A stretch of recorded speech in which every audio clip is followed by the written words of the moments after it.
Test கிரிக்கெட்டில் முதல் முறையாக பாகிஸ்தான் அணியை அதன் சொந்த மண்ணிலேயே ஒயிட் வாஷ் செய்த வங்கதேசம் அணி வரலாற்று சாதனை படைத்துள்ளது. ராவல்பிண்டி டெஸ்டில் முதல் இன்னிங்ஸில் வங்கதேச அணி 26 ரன்களுக்கு 6 விக்கெட்களை இழந்த நிலையில் அதன் பிறகு ஜோடி சேர்ந்த லிட்டன் தாஸ், மெஹந்தி அசன் அபார ஆட்டத்தால் 262 ரன்கள் எடுத்து பாகிஸ்தானுக்கு அதிர்ச்சி அளித்தனர்.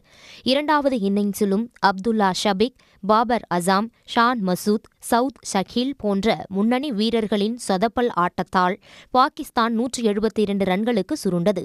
இது ஒரு புறம் இருக்க, பாகிஸ்தான் வீரர்களின் பந்துவீச்சும் எவ்வித அழுத்தத்தையும் ஏற்படுத்தவில்லை. இதனால் 185 ரன்கள் இலக்கை துரத்திய வங்கதேச அணிக்கு வெற்றி எளிதாக கிட்டியது. இதன் மூலம் 2-0 என்ற கணக்கில் பாகிஸ்தானை அதன் சொந்த மண்ணில் ஒயிட் வாஷ் செய்த வங்கதேச அணி வரலாற்று சாதனை படைத்தது. பாகிஸ்தானுக்கு எதிராக முதன்முறையாக டெஸ்ட் தொடரை வென்ற வங்கதேச அணிக்கு பாராட்டுகள் குவிந்து வருகிறது.